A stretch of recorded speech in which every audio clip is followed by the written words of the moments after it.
What is this, Minecraft?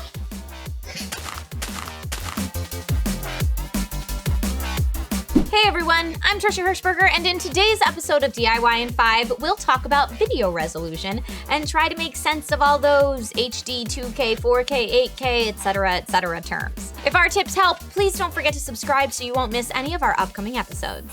Let's start with the easy stuff. What does 1080p, 4K, and all that even mean? In basic terms, it's just the number of pixels in a given area. We usually talk about it when we think of screens. Pixels themselves don't actually have a specific size. They're just individual illuminated components on a screen. So when we say something is 4K, we're saying that the max number of pixels that screen supports is roughly 4,000 pixels wide. Here's a handy chart which shows you some of the most common screen resolutions. So now you might be thinking, what about TVs, which are both 4K but are different sizes? Let's say one is 50 inches and the other is 70 inches. What gives? The simple answer is the 70-inch TV is just showing you larger pixels, and that's okay. In some cases, it's very okay. Now that we have a better understanding of what resolution is, let's talk about why it could be important. We'll start with filming. For those of you who still shoot with an actual camera, and those of us who film from our phones, you will need to set your resolution before filming. Despite what TV dramas show us, you can't just press enhance on a keyboard and magically get more resolution.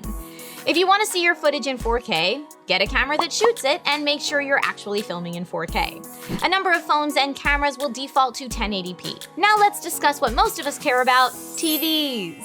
Let's be real, not every TV will benefit from 4K or 8K. If you go online, you'll see different calculators that say how big your TV should be before upgrading to higher resolutions. Based on our personal, very unscientific methods, we see 50-inch TVs as the smallest size that benefit from 4K. Any smaller than that, and it's really hard to tell that there are actually more pixels on the screen. I can kind of see the 4K. As for 8K TVs, it's probably going to be a while before we start seeing those in stores, so we won't worry about them yet. Now that we understand the basics, what else do we need to know? Let's talk about content. There's still very little 4K content available for your big, shiny new TV, but it's getting better. The good thing is, Netflix shoots almost all of their original programming in 4K, so they're an excellent source of super pixely goodness. Some YouTube channels also upload in 4K, but not too many at the moment.